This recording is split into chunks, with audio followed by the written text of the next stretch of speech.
क्या छुपा है ताजमहल के उन बंद 22 दरवाजों में? कोई कहता है उनमें हिंदू देवताओं की मूर्ति है, तो कोई कहता है उसमें भारत की बेरोजगारी खत्म होने का रहस्य है, तो कोई और कहता है उसमें खजाना है। कुछ लोग तो ये तक कहते हैं कि ताजमहल असल में एक शिव मंदिर है जिसका असली नाम तेजो महल। एक थ्योरी के अनुसार मुगल बादशाह शाहजहां ने इसे नहीं बनाया था, बल्कि इसे 13वीं सदी के राजा परमार देवी ने बनाया था। उसके बाद ये पास डाउन हुआ राजा मान सिंह को, और फिर एक्चुअली में शाहजहां ने ताजमहल को उनसे छीन लिया, उनके पोते राजा जय सिंह से। इसे एक और पॉपुलर थ्योरी ताजमहल के बारे में बताई जाती है कि राजा शाहजहां ने 20,000 मजदूरों के हाथ कटवा दिए थे जिन्होंने ताजमहल की बनावट करी थी, ताकि वो ऐसी कोई और दूसरी खूबसूरत इमारत कभी ना बना सके। और एक थ्योरी के अकॉर्डिंग तेजो महल बना था 13वीं सदी में, बट दूसरी तरफ शाहजहां ने मजदूरों के हाथ कटवाए थे 17वीं सदी में, 450 साल बाद। तो ऐसा तो नहीं हो सकता कि दोनों चीजें सच हो। इसीलिए आज की वीडियो में आप देखोगे हसलर डायरीज 2M के साथ ताजमहल की मिस्ट्री और इंडिया की रहस्यमय हिस्ट्री। अब जानते हैं शाहजहां और मुमताज के बारे में। क्या था इनका असली नाम और इनके घराने की कहानी। शाहजहां का जन्म हुआ 5 जनवरी 1592 में। उनका असली नाम था खुर्रम। शाहजहां जो इनका रॉयल नेम था वो इन्हें बाद में मिला था, जिसका मतलब होता है king of the world. Mumtaz का जन्म हुआ 22 अप्रैल 1593 में। मुमताज जो नाम था वो इन्हें शादी के बाद दिया गया। इनका असली नाम था अर्जुमंद बानो बेगम। इनकी शादी हुई 1612 में। शाहजहां की और भी कई बीवियां थी, बट एक्चुअली में जो उन्हें डीप अफेक्शन थी वो सिर्फ मुमताज के लिए थी, और इसीलिए उन्हें मलिकाए जहां का ताज दिया जाता है। उनका जो महल था, कहा जाता है कि उसे गोल्ड और प्रेशियस मेटल से नवाजा गया था। जहां बाकी बीवी के साथ उनका हुआ, वहां मुमताज के साथ उनके 14 बच्चे हुए। आधे तो जन्म देते ही मर गए, और अनफॉर्चुनेटली मुमताज की डेथ हुई अपने 14वें बच्चे को जन्म देते वक्त।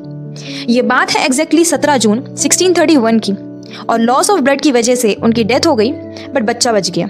और इस वजह से शाहजहां एक्चुअली शॉक में डूब गया था। हफ्तों तक रोता रहा और 1 साल तक आइसोलेशन में चले गया।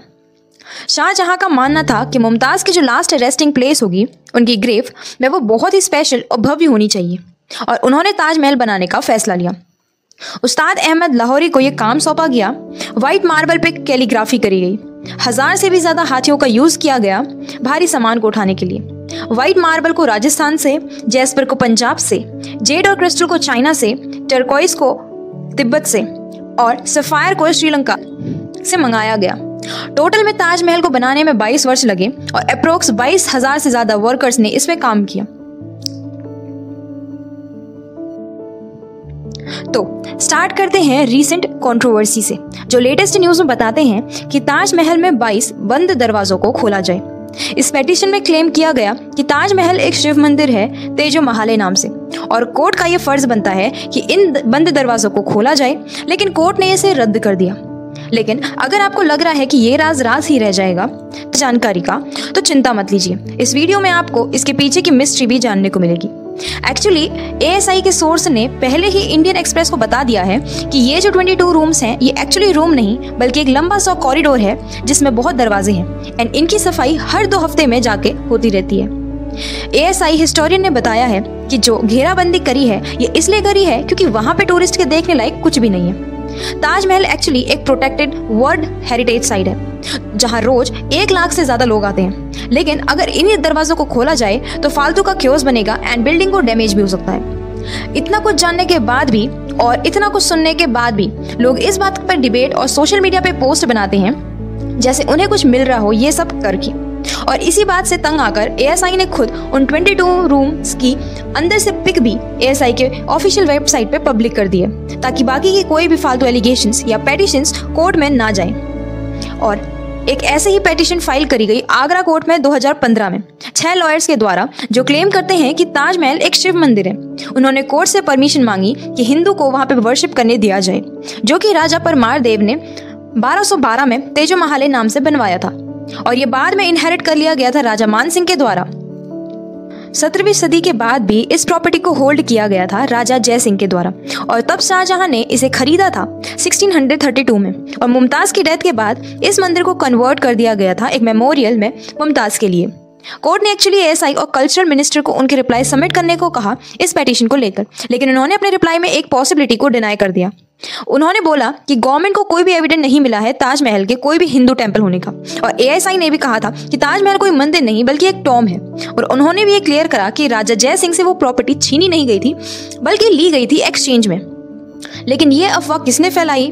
वो एक शिव मंदिर था। आई मीन्स कि वो कहीं ना कहीं से तो आया होगा या फिर किसी ने तो बोला होगा। तो इनका नाम था पुरुषोत्तम नागेश ओक, यानी कि पीएन ओक। ये वो इंसान थे जिन्होंने तेजो महालय के कॉन्सेप्ट को उठाया, और इंटरेस्टिंगली ये कोई भी हिस्टोरियन नहीं थे। इन्हें हिस्ट्री बहुत पसंद थी और हिस्ट्री लिखना बहुत पसंद था, लेकिन ये कोई हिस्टोरियन नहीं थे क्योंकि ये अपनी मर्जी से हिस्ट्री लिखते थे। उन्होंने बहुत अजीबोगरीब चीजें लिखी थी अपने पैम्फलेट्स में, जैसे कि क्रिश्चियनिटी को कृष्ण नीति बोला जाता था, और जो क्रिश्चियनिटी का धर्म है वो हिंदू धर्म से इंस्पायर्ड है। इनके अकॉर्डिंग पूरी दुनिया पे राज किया जाता था एक एंशिएंट हिंदू एम्पायर्स के द्वारा। और बात करें ताजमहल की तो फर्स्ट पीएन ओक ही थे जिन्होंने ये कॉन्स्पिरेसी बनाई थी और बताया था कि इसे साल 1154 में बनाया गया था परमार देवी ने। फिर साल 1989 में एक और पैम्फलेट लिखा गया इन्होंने कि जिसका टाइटल था ताजमहल द ट्रू स्टोरी। अपने ही पैम्फलेट के लिए उन्होंने ये पेटिशन रखी और ये बोल के कि अब सच जानना जरूरी है, ताजमहल एक शिव मंदिर है। सुप्रीम कोर्ट ने उनके पेटिशन को डिसमिस कर दिया गया, ये कह के कि वो मिसकंसीव है और मजाक बनाने का ये फैसला उनके लिए बहुत रिस्की है। फिर आते हैं 2010 में, जहां व्हाट्सएप यूनिवर्सिटी आती है और पीएन ओक की ये इमेजिनरी स्टोरी व्हाट्सएप यूनिवर्सिटी की पोस्ट बन जाती है और ये लोगों को फॉरवर्ड होने लगती है और लोग यकीन भी करने लगते हैं। इतनी बार पेटिशन डाली गई और कोर्ट का टाइम वेस्ट कराया गया। लेकिन एक बात इंटरेस्टिंग थी कि जो इनिशियली पेटिशन थी उसमें उन्होंने बोला कि 1155 का जिक्र हुआ, लेकिन जो रीसेंट पेटिशन थी उसमें वो बोलते हैं कि इसे 1212 में बनाया गया। लेकिन क्या फर्क पड़ता, क्योंकि इतनी फॉल्स चीजें जानने के बाद भी लोग सच को झुठला देते हैं। एक और इंटरेस्टिंग थ्योरी थी शाहजहां के बारे में कि उन्होंने अपने मजदूरों के हाथ काट दिए थे ताजमहल के पूरा हो जाने के बाद। अब हिस्टोरिकली देखा जाए तो इसका कोई प्रूफ तो नहीं है एएसआई या किसी भी हिस्टोरियन के पास, क्योंकि स्केलेटन्स मिले होते हाथों के और किसी न किसी बुक में इसका मेंशन होता तो भी कोई मान सकता था। किसी न किसी कोर्ट हिस्टोरियंस के द्वारा इसका मेंशन होता। कई ट्रैवलर्स आए थे उस टाइम वहां घूमने, तो उनके अकाउंट्स में तो कुछ हो सकता था, लेकिन कुछ भी मेंशन नहीं है। इनफैक्ट एविडेंस हमारे पास जो है वो पूरा ही उल्टा है इसका कि शाहजहां ने एक सेटलमेंट बनाई थी ताजगंज करके, जो आज के दिन भी एग्जिस्ट करती है। हजारों मेसन्स, आर्टिसंस और वर्कर्स वहां पे असेंबल हुआ करते थे। उन मजदूरों के जो डिसेंडेंट थे वो आज के दिन भी वहीं पे काम करते हैं, अपने फोरफादर्स की स्किल्स को प्रैक्टिस करते हैं। एक्चुअली बात ये थी कि ताजमहल बनने के बाद उन मजदूरों ने एक पूरा शहर बनाया शाहजहानाबाद, जिसे ओल्ड दिल्ली बोला जाता है। अब थोड़ा लॉजिकली सोचो तो देखोगे कि जामा मस्जिद, रेड फोर्ट, लाल किला सब एक ही टाइम पे बने हैं, और अगर हाथ काट दिए जाते तो फिर इतनी सारी इमारतें कैसे बनती। शाहजहां के टाइम को एक्चुअली मुगल आर्किटेक्चर का टाइम पीरियड बताया जाता है, और ये इसलिए हो पाया क्योंकि शाहजहां ने अपने मजदूरों का आदर किया, और आज तक सब उसे सिंबल ऑफ लव कहते हैं। और शकील जैसे पोएट कहते हैं कि एक शाहजहां ने बनवा के हंसी ताजमहल सारी दुनिया को मोहब्बत की निशानी दे दी। तो दूसरी तरफ शहीर जैसे महान पोएट कहते हैं एक शहंशाह ने दौलत का सहारा लेकर हम गरीबों का उड़ाया है मजाक। बात कोई भी हो, लेकिन ये डिनाई नहीं किया जा सकता कि ताजमहल एक आर्किटेक्चरल मार्वल है और इंडिया का ऑफिशियल वंडर है और यूनेस्को वर्ल्ड हेरिटेज साइट भी। इंडिया की one of the most tourist attraction है।